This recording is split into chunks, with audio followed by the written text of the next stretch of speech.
So whip finishing. So we're going to start by just walking you through the whole process, and then we're going to go back and we're going to step our way through. So we take our Mattarelli whip finisher, we grab it in our right hand, pinch it. We're going to go in and we basically stab the line, bring our thread up around the back.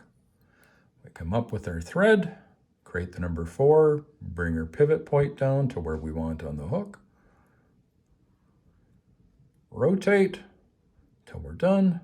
Then we go to release, we go up, we pull the thread off the bump, tighten up with our left hand, and there we go, a whip finish. So now let's step our way through the process. So first, the standard Mattarelli whip finisher.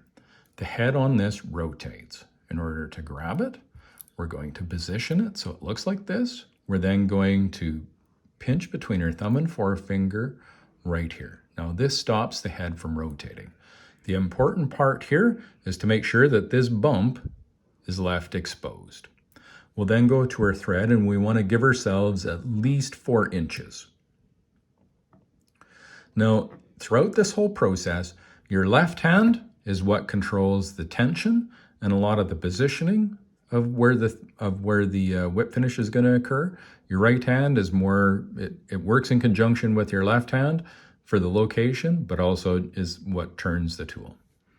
So we've got our whip finisher pinched. We've got 3 or 4 inches of line exposed. We then will take and we're going to push in and catch it behind the hook.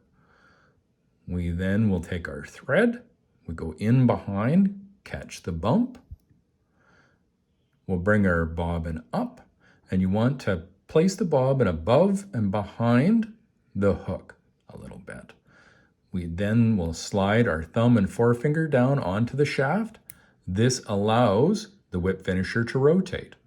As we bring it up, it will continue to rotate. You'll notice now that we have the number 4 backwards that's been created. Where the 2 lines intersect is what we'll refer to as the pivot point. That is the point that you're going to actually be looking to place on the exact location of the hook for your whip finish. Now, we want, in order to bring that down, it's kind of a combination of right and left hand. So we will slide it down until it's there. And you'll notice that my bobbin is pretty much parallel with the vise. So now I'm on to my pivot point. It's simply just move it back a little bit to get it to rotate. Bring it up and we'll do a couple.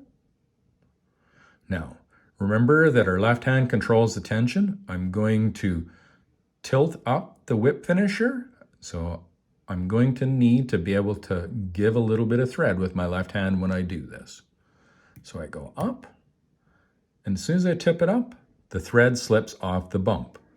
Now with my left hand, I'm going to pull while bringing down the whip finisher till it's tight. Then I can slip the point out and we're done. So one more time, we're going to go in with our whip fin. We're holding it. We've got thread exposed. We're going to go in with our whip finisher, catch. We're going to come in behind the bump. We're going to place our bobbin kind of behind the hook.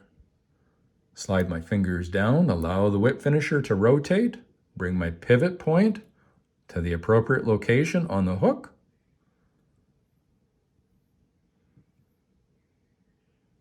I now can go in and I can do the release on the knob, tighten up.